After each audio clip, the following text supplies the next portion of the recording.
무엇보다도 저는 호재는 좀 실적일 것 같고요. 왜냐하면 26년에는 여전히 저희가 단가가 올라가고 있는 수주분을 매출로 인식을 하는 시기입니다. 22년 막 이럴 때까지만 해도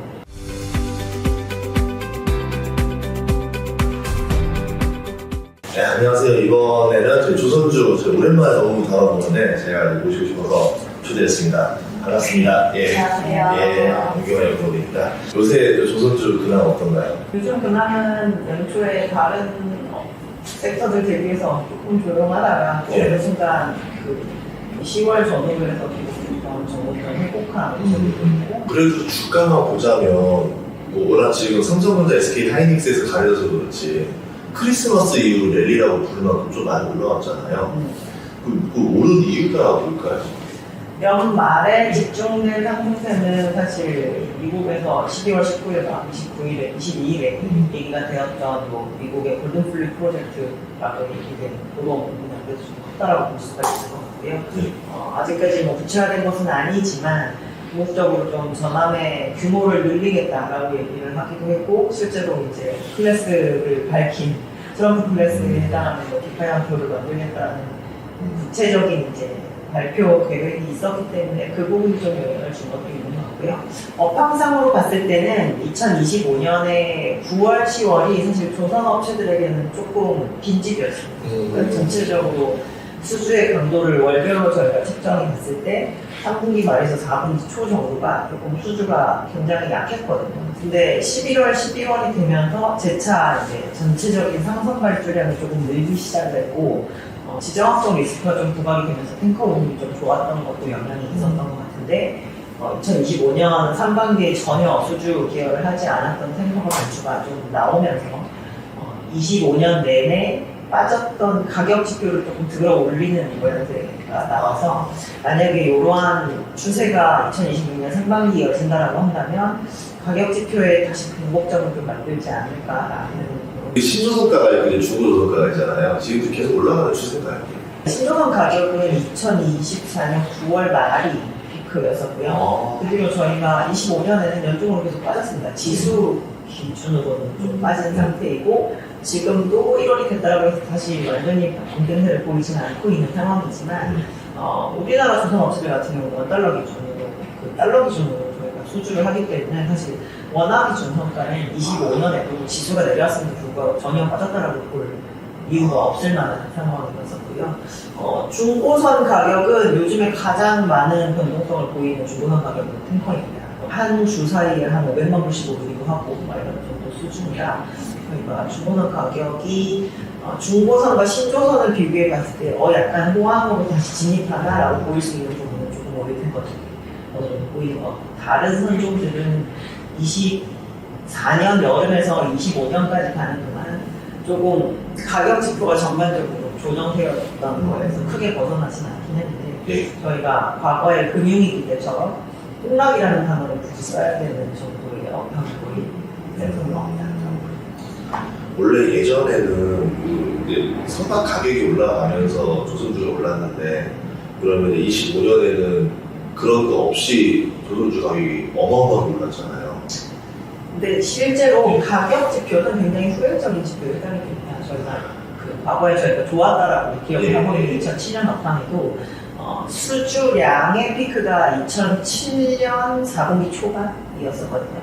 그때 기준으로 실제로 조선주의 주가도 피크를 기록했고 선가는 그 뒤로 1년 더 올라서 2008년 9월 말까지도 상승을 했지만 그때는 1년 내내 주가가 빠졌던 걸로 제가 기억을 합니다. 그래서 2007년 동안 상반기에 좀 가파르게 올랐던 거를 거의 대부분 1년 이내에 반납을 했었는데 이번에는 이제 상승세가 아님에도 불구하고 주가가 좀 세게 올랐던 이유 중에 하나는 일단 과거처럼 급하게 호가를 낮추는 모양새를 전혀 조선업체들이 보이지 않았다는 것이고 전반적인 수주량 자체가 너무 수주량이 심하게 줄어서 조금 조선업체들의 업에도 좀 차질이 생기지 않을까라는 그런 우려를 불러일으킬 만한 움직임을 보이지 않았기 때문에 저번에 아까 좀 보니까 그게 있더라고요. 최근에 외국인들이 수매수를 계속 조선주를 하더라고요. 대형 선수들 보면은.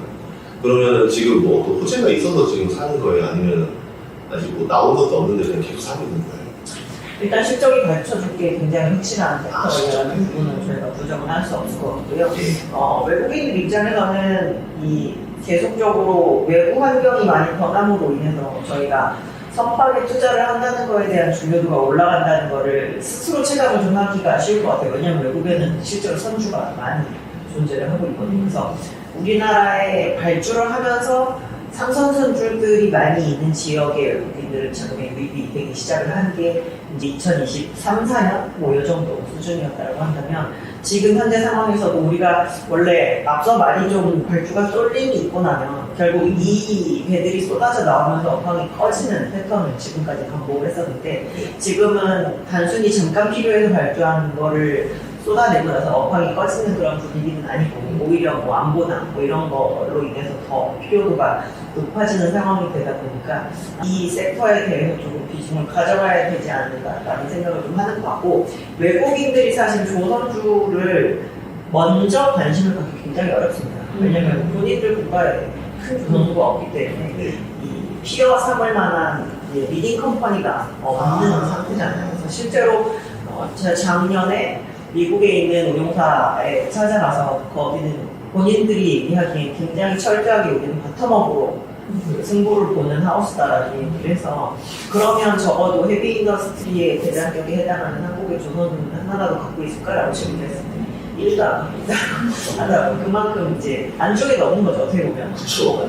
사실 시가총액상으로 봤을 때 네. 이제서야 제가 보니까 HT 한국조선해양이랑 HT 현대중공업 시총이 합쳐서 한 100조 가까이 이렇게 되는 상황인데 과거에는 전체 한국 시장 통틀어서 5%도커녕 3%도 안 되는 정도 수준의 조선주였으니까 외국인들이 관심이 늘어나게 된 데는 시총 비중이 조금 올라온 것도 일조하고 있지 않나.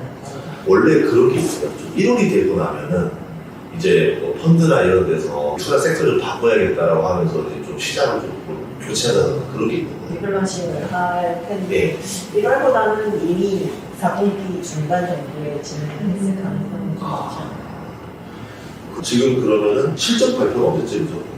1월 말부터 2월 초까지 진행. 어닝리스트에 대한 기대가 있죠. 그리고 이미 그 매출이나 이익이 많이 변동한 회사들은 30% 변동폭을 유지한 회사들도 있어요. 아니 최근에 그 얘기 있더라고요. 캐나다 60조짜리 잠수함 수주전 지금 어떻게 결정한 건 아니잖아요. 그렇죠? 지금 상황이 어떻게 되는 거예요? 쇼리스트에 들어가 있는 상황이고 지금은 이제 독일 쪽과 한국이 2파전으로 경쟁을 하고 있는 상황이고요. 저희가 유럽이 무기를 도입할 때와 북미 지역에 있는 국가가 도입할 때는 조금 다른 이슈인 것 같아요. 어차피 캐나다 입장에서는 독일에서 도입을 하든 한국에서 도입을 하든 외부판이 도입은 똑같은 상황이니까. 그래서 그리고 유럽은 유럽 내에서 어쨌든 무기 체계를 그 안에서 가둬놓고 발주를 하는 케이스가 굉장히 많은 편에 해당이 돼서 저희는 유럽 지역으로 이 뚫고 들어가려고 하는 것보다는 조금 저항이 덜하지 않을까라는 생각을 개인적으로 하고 있고 사실 이거는 B2B의 비즈니스가 아니고 B2G의 비즈니스이기 때문에 저희가 무언가 확정적인 것에 대한 예측을 하는 건 굉장히 위험해요. 아니 근데 잠수함이 뭐 얼마나 많게 60조짜리가 이건 프로젝트 전체가 60조라는 얘기고요. 설비를 투자하는 것 자체만 60조를 다 투자하는 것이 아니라 이 잠수함 한 뭐 10대 또는 뭐 10몇 대 정도의 규모를 발주를 해서 이 잠수함들의 라이프 사이클 내내 총 프로젝트 규모가 60조입니다. 캐나다에다가 조선소를 지어라? 초반 비즈니스는 아마 기존 한국 사업장에서 진행을 하게 될 거고 만약에 진행하게 된다면 거의 이제 뒤에 후속 사업으로 갈수록 마지막쯤 제가 봤을 때는 일부는 로컬 컨텐츠화 시켜달라고 하는 게 대체적인 무기 체계를 저희가 발주할 때 일어날 수 있는 일에 해당이 되고요.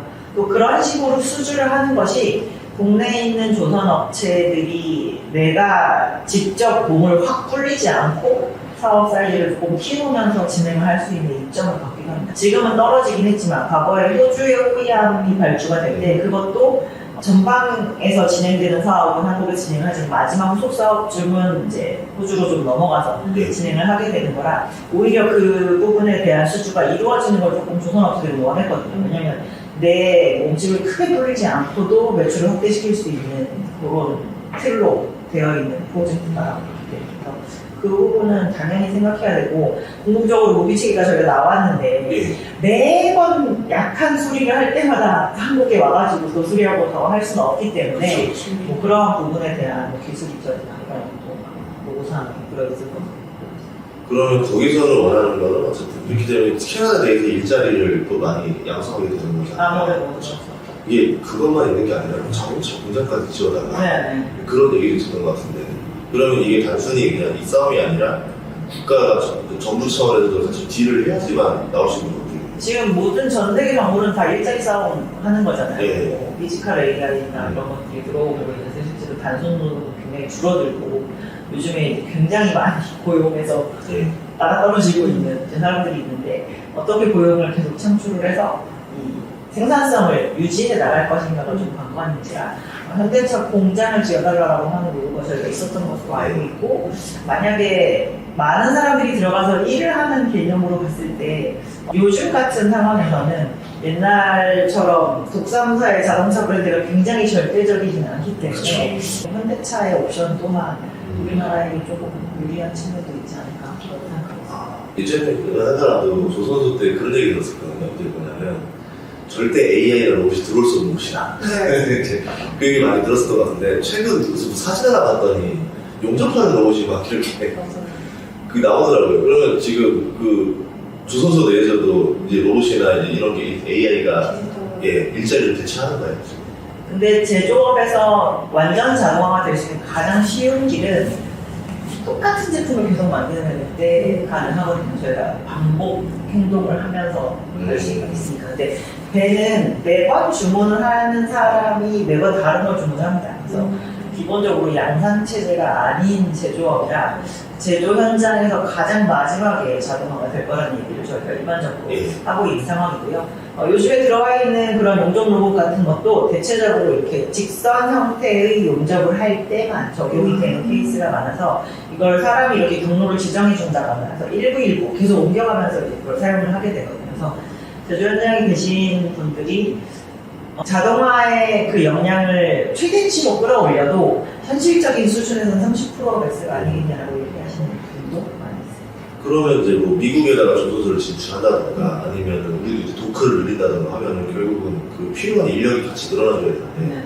그럼 이게 좀 늦어지면 사람이 없어서 캐파를 못 낼 수도 있지 않아요?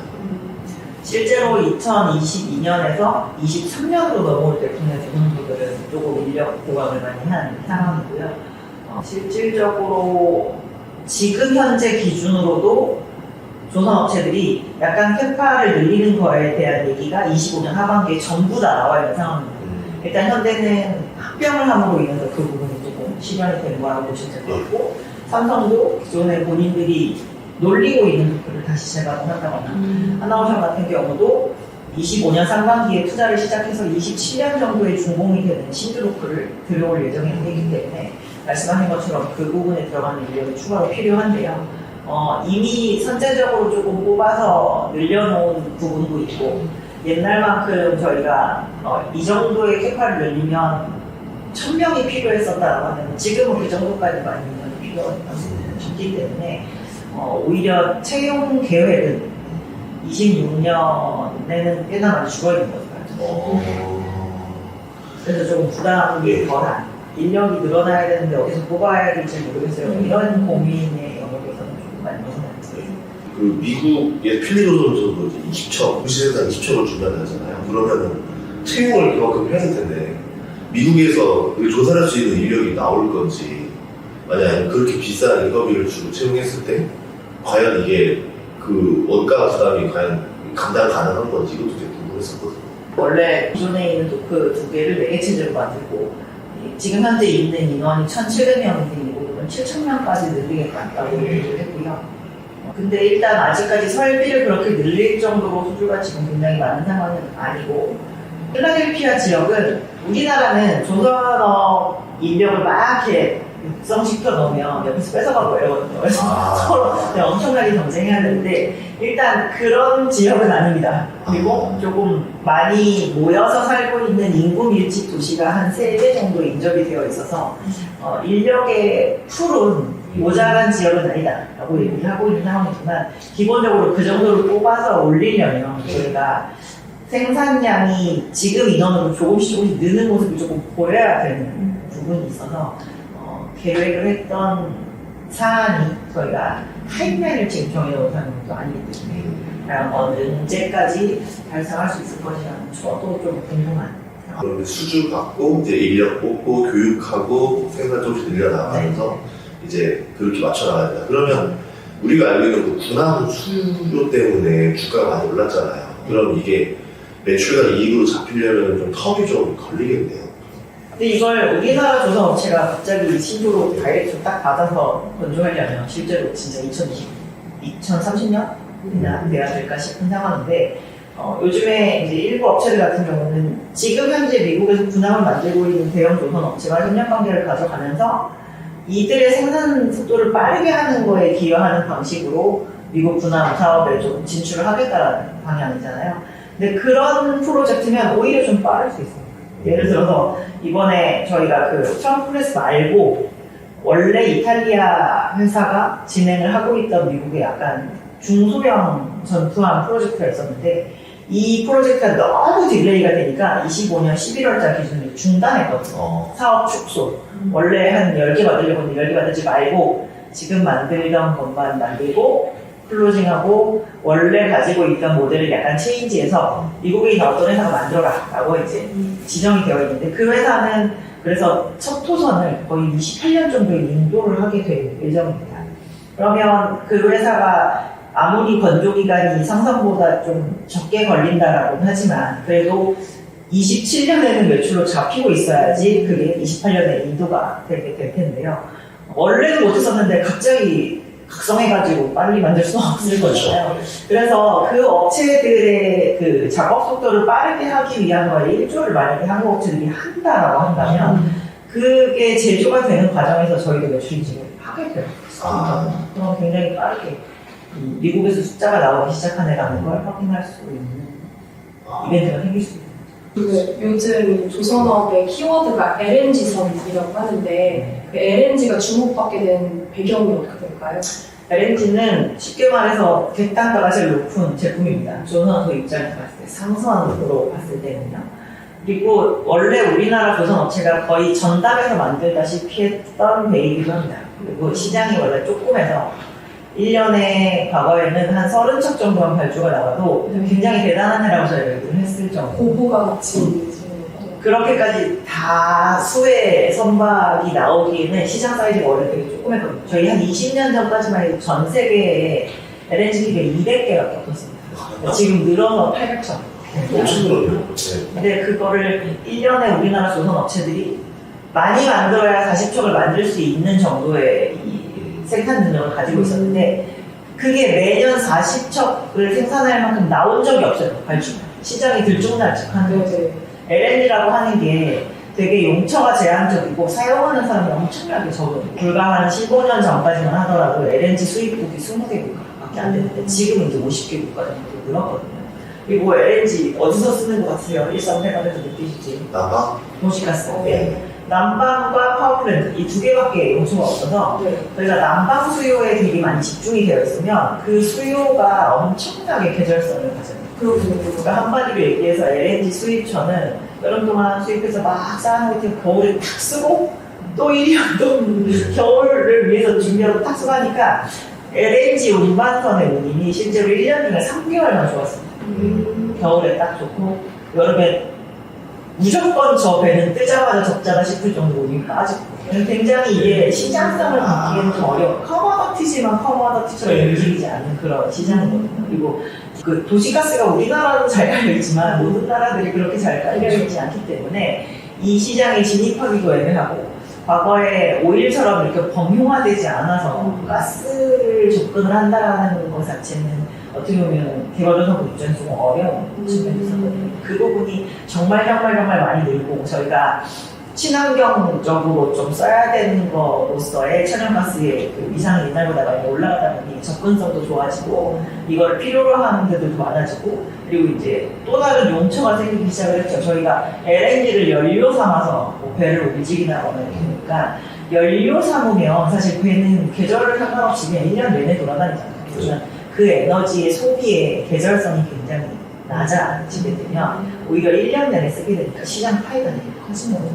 그래서 LNG의 연간 거래량이 9톤 정도 되거든요. 그리고 과거에 그렇게 조그만한 시장일 때도 연간 평균 성장률이 7% 정도 굉장히 높은 수요에 해당하는 에너지긴 했지만 너무 조그마니까 이 들쭉날쭉하는 시장을 대응을 하려고 하는 조선소가 인기가 쉽지가 않죠. 왜냐면 LNG 캐파를 갖고 있겠다고 갖고 있으면 그거 고정기인데 내가 만약 그걸 못 받으면 굉장히 그게 그동안은 손실이 되는 거잖아요. 그래서 이제 한국이랑 일본 정도가 그 시장을 거의 전담하다시피 하면서 했었는데 일본은 이제 그 시장이 죽고 있는 상황이고 중국이 이제 본인들이 워낙 LNG를 많이 수입을 해서 쓰다 보니 그 영향을 좀 늘리겠다고 지금 시장이 전면에 나가서 상황이 되었는데 우리나라는 1년에 LNG 거의 한 6, 70천 만들 수 있거든요. 지금. 그리고 중국은 아직까지 그 정도 수준에 미치지 못하는 상황인지라 LNG가 많이 나오게 되면 중화업체 입장에서 수익성, 고부가가치 선박이다라고 얘기를 하는 거에서 고수익을 저희가 바라볼 수 있는 그런 진행이 있습니다. 그 사람들이 이제 조선업도 슈퍼사이클이 돌 거다 이런 기대를 갖고 있는데 보통 이런 게 시작이 되면 얼마나 지속돼요? 과거에는 사이클이 굉장히 호흡이 짧았는데요. 그 이유는 조선소의 고객사인 해운 사이클이 짧았기 때문입니다. 내 고객이 되게 불안정하면 저의 수주잔고가 되게 불안하거든요. 내가 지금 분명히 고간에 한 3년치 쌓아놓았다라고 얘기하지만 이 3년치가 보장이 되지 않은 3년치일 때와 뭔 상황이 생겨도 이거 발주한 사람은 무조건 배 찾아간다라고 하는 그건 굉장히 다른 문제에 해당이 돼요. 그래서 코로나를 전후로 해서 선박시장에서 크게 바뀐 게 있다고 한다면 조선업체들의 고객사들의 주머니가 그 어느 때보다 지금 부유하다는 게 사실 굉장히 큽니다. 사이클의 안정성을 높게 가져가는 거예요. 과거에는 실제로 해운 사이클은 3년 정도 보시면 돼요. 배를 사람이 기본적으로 발주를 하기 때문에 쏠림 현상이 없을 수가 없습니다. 그래서 발주해서 나오기까지 한 3년이면 지금은 이 해당 운임이 엄청 좋아서 빨리 하루라도 배를 들여오고 싶은데 그 배들이 쏟아져 나옴으로 인해서 굉장히 희망이 확 꺼지는 그런 모습을 많이 보였는데요. 요즘에는 기본적으로 코로나 이전 수준으로 지금 돌아가지도 않기도 했고 해운업체들이 한 2년 정도 시간 동안 60년씩 돈 벌었다고 저희가 얘기를 하거든요. 그래서 지금 좀 손실이 난다고 한들 저희가 배를 투자해서 앞으로 내가 운송행위를 3, 40년 더 하려고 하는 이 투자를 걷어들이는 행위를 아예 안 하는 거죠. 과거에 해운사가 없어져가지고 계약 물량이 없어지는 경우도 있었지만 지금은 그 조선업체의 수주 잔고의 재무적 안정성이 너무 높아진다는 게 좀 사이클을 길게 가져가는 좀 큰 역할을 하고 있습니다. 저는 이번에 26년대가 그 얘기가 나왔는데 조선주에서 이제 키플레이어가 LNG가 될 거다 라고 하는데 그럼 LNG 생산량이 늘어나서 그런 거예요? 아니면 어떤 이유 때문에? 키플레이어가 LNG가 될 거라는 얘기가 나온 이유 중에 하나는 사실 LNG의 그 단순 발주 시황이 언제가 좋았냐면 2022년이 엄청 좋았어요. 카타르 프로젝트 얘기 되게 많이 들었는데 그때 그래서 전 세계적으로 대형 LNG선이 175척 정도 발주가 됐습니다. 1년에 저희 70척밖에 못 만드는데 175척이 발주가 되다 거의 2년 반치가 발주가 되잖아요. 그 정도 시황 이번에 회복하지 못합니다. 그런 대규모 발주를 하는 주체는 카타르밖에 없어요. 원래 LNG는 한 선주가 두세 척씩 발주하는 선종이에요. 그렇게 막 100개를 예약을 해놓고 발주하는 사례는 예나 지금이나 카타르밖에 없습니다. 왜냐하면 카타르는 2004년부터 2010년대 중반까지 전 세계에서 LNG를 제일 많이 수출하는 국가여서 국가 단위의 LNG 기업이 그 LNG 발주를 예약하는 그런 틀을 가지고 있긴 합니다.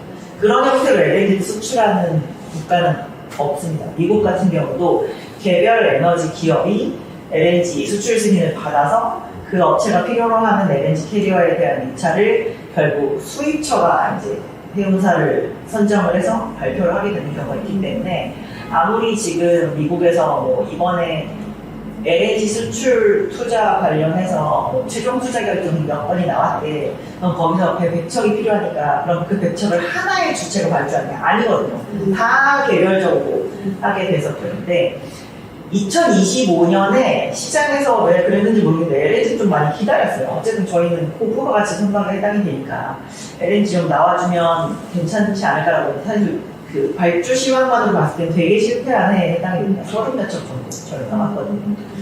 근데 그럴 수밖에 없었던 게 바이든 대통령 시절의 임기 막판에 2024년 1년 동안 LNG 수출 승인을 아예 안 해줬어요. 그럼 저희 날릴 운반 화물이 없는데 거기에다 대고 발주가 나오는 걸 기대하는 건 굉장히 말도 안 되는 얘기예요. 그러고 나서 트럼프 대통령으로 정권이 바뀌고 나서 2025년 1월에 중단했던 승인을 다시 재개시켜줬습니다. 그래서 25년 내내 미국에서 4건, 그리고 아르헨티나에서 1건 정도가 최종 수절 결정이 나온 상황이고, 언제부터 가스 뽑을 거야 라고 했으니까 거기에 필요한 운반선이 필요하니까 발주가 나올 거라고 얘기를 하는 거잖아요. 근데 그 사이에 저희가 22년에는 성과가 막 시장에서 배가들이 필요하다고 막 오를 때지만 지금 이 올라있는 성과로 저희가 수정할 거 아닙니까? 그래서 국내 조선 업체들이 많이 늘려놓은 LNG 건조 역량을 풀리 활용할 수도 있고, 그걸 심지어 옛날에는 저가수주다 뭐다 논란도 많지만 전혀 그렇지 않은 가격을 받을 수 있기 때문에 저희가 올해 좀 키가 된 선종이 아니겠느냐라고 합니다. 조선주 보면 지금 다 오르긴 했지만, 그래서 이 사람들 고민이 이제 제일 많이 오른 애를 사는 게 나을 거냐, 아니면 아직 안 오른 좀 그나마 덜 오른 애 사는 게 나을 거냐 하는데, 어떻게 전략을 하는지. 그냥 ETF 사세요. 언제 약간 종목 추천을 조금 포기하는 게 낫지 않겠나라는 생각이 들고, 저희가 길게 놓고 보면 언제는 얘가 괜찮은지 제가 괜찮아서 이거를 정말 소름 끼치게 잘 맞춰서 하거든요. 그러면 차라리 마음 편하게.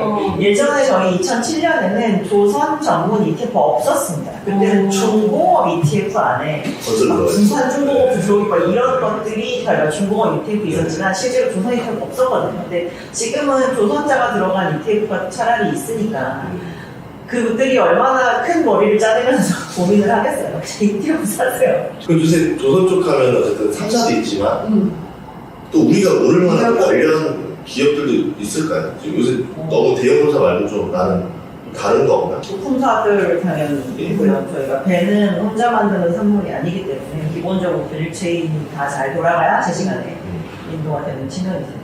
가장 핵심 부품은 지난번에 와서도 얘기했던 것 같아요. 일단 엔진이고. 왜냐면 친환경 선박으로 바꿀 때 제일 중요한 부품이 엔진에 해당하기 때문에, 그리고 LNG선 얘기 많이 나오면 또 LNG와 관련된 그 부품만 만드는 회사는 이제 본행제라고 해서, 왜냐면 LNG는 상온에 있을 때는 저희 기체 상태거든요. 구기압의 마이너스 162도, 163도 이 정도까지 해야지 그게 액체 상태로 돼서 많은 양을 수송을 할 수 있기 때문에 차고 고압인 상태를 유지하면서 그 탱크가 터지지 않고 가야 되는 그 기술을 따로 저희가 보유를 하고 있는 업체들이 있습니다. 그리고 조선 업체들한테 배 일부를 이렇게 만들어주는 업체들이 있어요. 저희가 블럭이라고 얘기를 하죠. 그리고 또 LPG와 관련된 업을 하고 있는 데들 또 겹치긴 한데 세진중공업과 동성화기태도 그거와 관련된 일을 진행을 하고 있습니다. 그리고 나머지 업체들 중에서 진짜 일부 부품에 해당하는 거는 단조를 납품을 한다거나 아니면 피팅을 납품을 한다거나 이런 업체도 다 관련 업체라고 볼 수는 있지만, 과거에는 조선의 매출이 절대적이었다고 하면 지금은 조선 매출이 옛날보다 줄어서 한 20-30% 정도만 영향을 주고 있고, 오히려 다른 산업에서의 영향력이 조금 커지는 측면이 있죠. 단조회사인 태움 같은 경우는 원전의 영향을 많이 받고 있고요. 피팅 같은 경우는 선박면제와 태광이 있는데 그 업체들의 실제 그 전방 산업 매출 노출도를 보면 정형화하기 절대됩니다. 근데 이 와중에도 또 미국 가스 프로젝트와 관련된 납품을 하는 비중이 적긴 하지만 이슈로는 또 부각이 되는 그런 측면이 있으니까 여러 가지 골라오면 잘 느끼시고. 조금 전에 그 MRO 사업 그거 따낸 거는 언제쯤 이제 그게 이익으로 잡히기 시작하는 거예요? 이미 잡혔죠. 저희가 다 고쳐서 보냈거든요. 그러면 그건 이미 매출 인식하고 이익 인식을 다 하는 상황이라고 봐야 되는데, 너무 이제 규모가 그렇게 크지 않다 보니 사실 저희가 그걸 지금 우리가 수익으로 누리고 있나 이걸 체감하기 좀 어려워요. 왜 얘기를 하면 주가가 25년에 진짜 많이 올랐잖아요. 그러면 26년에 투자자들이 또 엔비디아처럼 또 더를 기대하잖아요. 그러면 그 기대하는 만큼 26년에 호재가 어떤 것들이 나오나 좀 궁금한데, 나올 만한 것들이 있나요? 무엇보다도 저는 호재는 좀 실적일 것 실적? 같고요. 왜냐하면 26년에는 여전히 저희가 단가가 올라가고 있는 수주분을 매출로 인식을 하는 시기입니다. 22년 막 이럴 때까지만 해도 그 안에는 조금 저가 수주고 있어라는 얘기가 왕왕 나오던 시기인데 이제 그 물량이 완전히 싹 걷어진 상황이기 때문에 그렇기도 하고 조선업체들이 기본적으로 지금 그 외부 환경 변수를 되게 보수적으로 측정을 해놓은 상태거든요.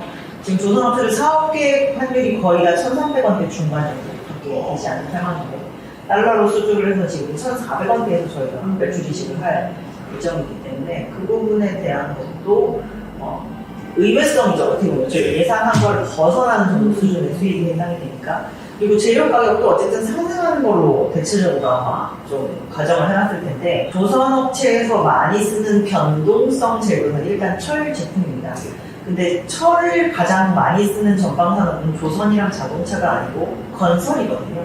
글로벌 건설력이 이렇게 불황이 되면 저희가 철 가격이 뭐 그렇게까지 뛸 거라는 생각을 안 해도 돼서 보수적으로 잡아놓은 코스트 요인이 실제로 실행이 될 때 더 낮게 들어가는 국면이기 때문에 26년 조선업체들 실적 컨셉은 저는 더 올라갈 거예요. 올해도 더 올라갈 수 있구나라고 하면 숫자가 나와버리면 오히려 조금 편해지는 그런 측면이 있지 않을까. 지금 표주가가 대충 얼마까지 잡히겠는지. 뭐 현대중공업은 저는 70만 원대 잡혀요. 근데 굉장히 매력적인 주식인 것 같은데 지금 조선주가 만약에 진짜 투자를 하겠다고 하면 좀 감안해야 될, 고려해야 할 만한 위험 요인이나 리스크도 있을까요? 수주 산업은 수주의 그 수요가 어쨌든 쇼크는 수요에서 와요. 저희 공급에서 오는 거를 체감하기 쉽지 않습니다. 쇼크는 수요에서 오거든요. 그래서 운임이 왜 이렇게 올해는 많이 폭락을 할까? 이런 고민을 할 때 보면 그거는 갑자기 배가 많이 나와서가 아니라 오히려 예상했던 것보다 너무 수요가 약해질 때 보통 폭락을 합니다. 그래서 지금은 저희가 배가 꾸준하게 2007년보다 2021년 이후에 더 꾸준하게 나오는 이유는 기존의 배가 내가 30년을 다 쓰지 않았음에도 불구하고 앞으로 바뀌게 되는 규제가 되게 많이 규제가 높아져서 그 규제를 다 커버하지 못할 것 같으니까 미리미리 바꾸자라는 수요가 덧붙여졌기 때문에 옛날보다 수요의 레벨이 이렇게 올라오는 상황인 거잖아요. 근데 이걸 안 해도 되는 상황이 벌어지게 되면 그거는 굉장히 경계해야 되는 일이 되죠. 그게 안 해도 되는 상황이 올 수가 있나요? 환경 규제 강화 안 하겠다라는 식으로 바뀌거나 아니면은 굉장한 그 뭔가 기술이 개발이 되어서 저희가 굳이 신조 투자를 하지 않아도 오염물질 배출을 줄일 수 있는 뭔가 기술 혁신이 있거나 뭐 이렇게 되면 조선주에 크게 리스크고. 지금 같은 경우는 또 이제 상승이 좀 다른 게 이제 두남이라는 걸로 이렇게 사이클이 있었던 데가 없었잖아요. 우리 반도체 투자하고 AI 때랑 사이클이 슈퍼사이클 도래하는 것처럼 이번 사이클이 지속되고 강하게 쭉쭉 가려면 장기적으로 뭔가 이렇게 있어야 되잖아요. 그럼 이번에 나오는 좀 수주라던가 이런 실적들이 몇 년 이상 계속 길게 쭉쭉 갈 호황이라고 보시는 거예요? 저희는 친환경 선박 교체 수요는 아직 시작도 안 했기 때문에 충분히 지속성이 있으니까 일단 깔고 가는 게 옛날보다 두터워졌죠. 그러니까 수주가 올해는 혹시 안 나오거나 이것저것 덜 해도 되는 상황이고 무엇보다 시장 참여자들의 그 허들이 굉장히 높아져서 옛날에는 조금 괜찮아지면 저도 조선할 경우 뛰어드는 데들이 굉장히 많았는데 지금은 이 호황에도 일본은 조선이 계속 줄고 있는 상황이잖아요. 그래서 그냥 빅2 체제로 가는 상황이 되었거든요. 나중에는 비행기 만드는 쪽도 약간 보잉이랑 에어버스처럼 항공기는 민항기는 그 두 군데가 다 만들어요. 그것이 조선도 민항 관련된 그 상선은 그냥 한국이랑 중국 둘이서 만들어요. 다른 쪽으로 되지 않을지. 그러면 밸류에이션을 좀 달리 해줘야 되는 부분이 있지 않을까. 근데 실제로 요즘이 조선산업 국가별로 보면 말씀 주신 것처럼 두 개 세세로 이제 붙여지는 모습인데 중국과 한국. 근데 실제로 중국이 얼마나 위협적인 건지도 궁금해요. 단순 톤수로 지금 전 세계 배 절반 만듭니다. 대신 이제 우리나라가 고부가 가치 배를 만들다 보니 밸류로 쳤을 때는 한국의 점유율이 30% 정도를 지키고 있는 상황이거든요. 근데 배는 싼 게 사실 굉장히 중요해요. 저희가 이 국경을 무시하고 하는 비즈니스이기 때문에 나의 경쟁사인 A사, B사, C사보다 많이 벌려면 배를 싸게 마련하는 게 가장 좋은 방법입니다. 왜냐면 그 받는 운임 수준과 내가 시장에서 갖다가 써야 되는 뭐 기름값 같은 그런 코스트가 거의 시장에서 결정이 되어 있는 상황이라 차별화를 하려면 내가 이 운용을 하는 운용 기재를 누구보다 싸게 들여오느냐가 굉장히 중요한데 거기에 있어서는 지금 한국도 어떻게 보면 좀 졌죠, 중국한테. 그래서 요즘에 막 이렇게 스펙이 높지 않은 배들 같은 경우는 중국으로 먼저 그 주문을 하려고 하는 게 아직까지 그렇게 이제 큰 대세가 꺾였다거나 이런 모습을 보이진 않아요. 우리나라도 굉장히 열심히 해야죠. 그래서 필리핀의 수입도 선도라던가 베트남도 저기 활용해서 생산하는 걸 더 늘리려고 하는 것 같은데 그쪽에서 생산하는 거나 이게 괜찮으면 점점 더 그쪽으로 물량이 늘어나갈 수 있잖아요. 그게 이제 중국의 저가 물량에 대응하는 정도의 우리나라의 수준까지 올리려면 그쪽도 인건비고 뭐고 다 또 올라가 있지 않을까 그런 상황이라. 그럼 이제 대망의 투자 관련 질문인데 올해 그러면 조선주 투자를 어떻게 해야 될까요? 아까 ETF 추천해 주셨는데 어떻게 하는 게 좋을까요? 무조건 어떠한 섹터가 됐건 주도 섹터로 자리를 잡으면 제일 시총이 크고 제일 사업을 크게 하고 있는 회사를 절대 배제하시면 안 됩니다. 왜 저 회사가 저렇게 커졌을까라는 생각이 들어요. 많은 이점을 가지고 있기 때문에 그런 거죠. 완성조선 업체와 이제 부품사 중에서 본인의 취향에 맞으시는 거를 좀 골라서 좀 길게 가져가시는 게 나을 것 같고 기가 막힌 그 종목 교체 전략은 좀 배제하시는 게 나을 것 같고요.